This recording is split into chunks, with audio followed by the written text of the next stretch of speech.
ಸಮಾಜ ವಿಜ್ಞಾನ 10ನೆಯ ತರಗತಿ ಭಾಗ 1 ರಾಜ್ಯಶಾಸ್ತ್ರ ಅಧ್ಯಾಯ 7 ಭಾರತಕ್ಕಿರುವ ಸವಾಲುಗಳು ಹಾಗೂ ಅವುಗಳ ಪರಿಹಾರೋಪಾಯಗಳು.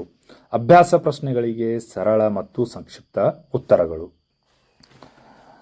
ಈ ಕೆಳಗಿನ ವಾಕ್ಯಗಳಲ್ಲಿ ಖಾಲಿ ಬಿಟ್ಟಿರುವ ಜಾಗಗಳನ್ನು ಭರ್ತಿ ಮಾಡಿರಿ. ಒಂದನೇದು, ರಾಜ್ಯದೊಳಗಿನ ವಿವಿಧ ಪ್ರದೇಶಗಳಲ್ಲಿರುವ ಪ್ರಾದೇಶಿಕವಾದವನ್ನು ಉಪಪ್ರಾದೇಶಿಕವಾದ ಎಂದು ಕರೆಯಬಹುದು. ಎರಡನೇದು, ಮಾಹಿತಿ ಹಕ್ಕು ಕಾಯಿದೆಯನ್ನು ಜಾರಿಗೆ ತಂದ ವರ್ಷ 2005.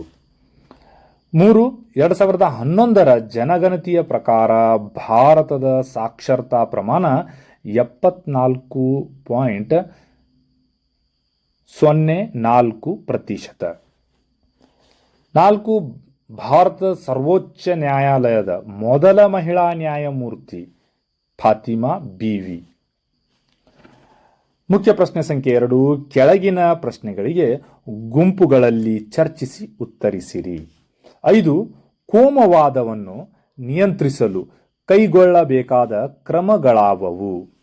ಉತ್ತರ, ಜಾತ್ಯತೀತ ತತ್ವವನ್ನು ಬಲಪಡಿಸುವುದು, ಸರ್ವಧರ್ಮ ಸಮಭಾವ ಬೆಳೆಸುವುದು, ಎಲ್ಲ ನಾಗರಿಕರನ್ನು ಸಮಾನವಾಗಿ ಕಾಣುವುದು, ಶಿಕ್ಷಣದಲ್ಲಿ ಜಾತ್ಯತೀತ ಮೌಲ್ಯಗಳನ್ನು ಅಳವಡಿಸುವುದು, ಕಾನೂನುಗಳನ್ನು ಕಟ್ಟುನಿಟ್ಟಾಗಿ ಜಾರಿಗೊಳಿಸುವುದು, ರಾಷ್ಟ್ರೀಯ ಮನೋಭಾವ ಬೆಳೆಸುವುದು, ಕೋಮ ಸೌಹಾರ್ದತೆಯ ಬಗ್ಗೆ ಜಾಗೃತಿ ಮೂಡಿಸುವುದು. 6, ಅನಕ್ಷರತೆಯನ್ನು ಹೋಗಲಾಡಿಸಲು ಕೈಗೊಂಡಿರುವ ಕ್ರಮಗಳಾವವು?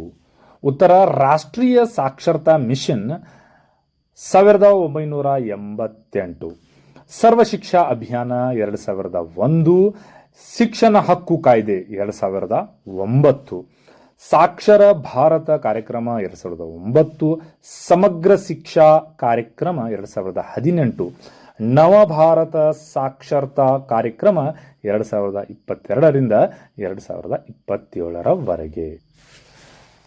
ಪ್ರಶ್ನೆ ಸಂಖ್ಯೆ 7, ಲಿಂಗ ತಾರತಮ್ಯವನ್ನು ಹೋಗಲಾಡಿಸಲು ಸರ್ಕಾರ ಕೈಗೊಂಡಿರುವ ಕ್ರಮಗಳಾವವು?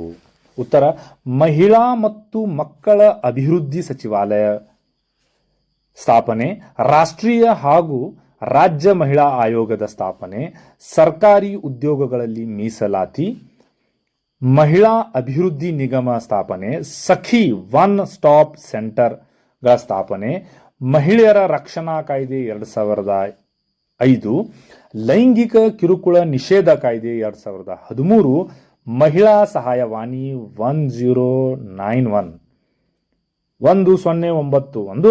ನಾರಿ ಶಕ್ತಿ ವಂದನಾ ಅಧಿನಿಯಮ ಪಾಸಾಗಿದೆ, ಇನ್ನು ಜಾರಿಯಾಗಿಲ್ಲ.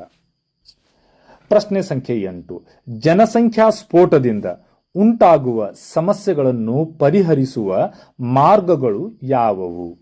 ಉತ್ತರ, ನಿರುದ್ಯೋಗ, ಬಡತನ, ಅನಕ್ಷರತೆ, ವಸತಿ ಕೊರತೆ, ಆರೋಗ್ಯ ಸಮಸ್ಯೆಗಳು, ಕುಡಿಯುವ ನೀರಿನ ಕೊರತೆ, ಭಿಕ್ಷಾಟನೆ.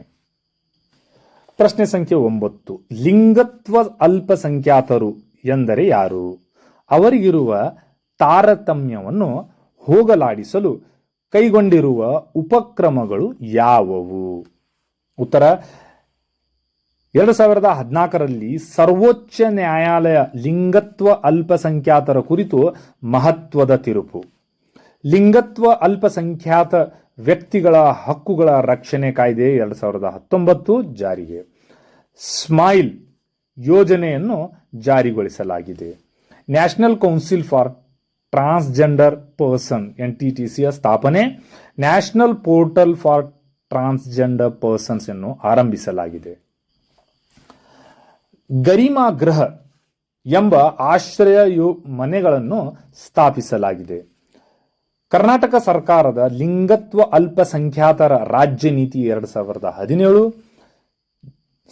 ಜಾರಿಗೆ, ಶಿಕ್ಷಣ, ಸರ್ಕಾರಿ ಉದ್ಯೋಗ ಹಾಗೂ ಚುನಾವಣೆಯಲ್ಲಿ ಸ್ಪರ್ಧಿಸುವ ಅವಕಾಶ ನೀಡಲಾಗಿದೆ. ಕರ್ನಾಟಕದಲ್ಲಿ ಸರ್ಕಾರಿ ಉದ್ಯೋಗಗಳಲ್ಲಿ 1% ಮೀಸಲಾತಿ ನೀಡಲಾಗಿದೆ. ಪ್ರಶ್ನೆ ಸಂಖ್ಯೆ 10, ಬಡತನ ನಿವಾರಣೆಗಾಗಿ ಜಾರಿಗೊಳಿಸಿರುವ ಯೋಜನೆಗಳನ್ನು ಪಟ್ಟಿ ಮಾಡಿರಿ. ಉತ್ತರ: ಪಂಚವಾರ್ಷಿಕ ಯೋಜನೆಗಳು: ಜವಾಹರ್ ರೋಜ್ಗಾರ್ ಯೋಜನೆ, Mahatma Gandhi national rural employment guarantee ಯೋಜನೆ, ಪ್ರಧಾನಮಂತ್ರಿ ಗ್ರಾಮೋದಯ ಯೋಜನೆ, ರಾಷ್ಟ್ರೀಯ ಗ್ರಾಮೀಣ ಜೀವನೋಪಾಯ ಮಿಷನ್ NRLM, ರಾಷ್ಟ್ರೀಯ ನಗರ ಜೀವನೋಪಾಯ ಮಿಷನ್, ರಾಷ್ಟ್ರೀಯ ಆಹಾರ ಭದ್ರತಾ ಕಾಯ್ದೆ, ಪ್ರಧಾನಮಂತ್ರಿ ಗರೀಬ್ ಕಲ್ಯಾಣ್ ಅನ್ನ ಯೋಜನೆ. ಪ್ರಶ್ನೆ ಸಂಖ್ಯೆ 11. ಲಾಭಕೋರತನದಿಂದ ಅನೇಕ ದುಷ್ಪರಿಣಾಮಗಳಾಗುತ್ತಿವೆ. ಈ ಹೇಳಿಕೆಯನ್ನು ಸಮರ್ಥಿಸಿರಿ. ಉತ್ತರ: ಆರ್ಥಿಕ ಅಸಮಾನತೆ ಹೆಚ್ಚುತ್ತದೆ, ಬೆಲೆ ಏರಿಕೆ ಉಂಟಾಗುತ್ತದೆ, ಹಣದುಬ್ಬರ ಹೆಚ್ಚಾಗುತ್ತದೆ, ಕಪ್ಪು ಹಣ ಹೆಚ್ಚಾಗುತ್ತದೆ, ಬಡತನ ಹೆಚ್ಚಾಗುತ್ತದೆ, ಅನೈತಿಕ ವ್ಯಾಪಾರ ಹೆಚ್ಚುತ್ತದೆ. ಪ್ರಶ್ನೆ ಸಂಖ್ಯೆ 12. ಕಳ್ಳ ಸಾಗಾಣಿಕೆ ಎಂದರೇನು? ಇದರ ನಿಯಂತ್ರಣಕ್ಕೆ ನಿಮ್ಮ ಸಲಹೆಗಳೇನು? ಉತ್ತರ: ಸರ್ಕಾರಕ್ಕೆ ವಿಧಿಸಲಾಗಿರುವ ಆಮದು ರಫ್ತು ಸೋಂಕನ್ನು ಪಾವತಿಸದೆ ಗುಪ್ತವಾಗಿ ವಿದೇಶಗಳಿಂದ ವಸ್ತುಗಳನ್ನು ದೇಶಕ್ಕೆ ತರುವುದು ಅಥವಾ ದೇಶದಿಂದ ಹೊರಗೆ ಕಳಿಸುವುದನ್ನು ಕಳ್ಳ ಸಾಗಾಣಿಕೆ ಎಂದು ಕರೆಯುತ್ತಾರೆ.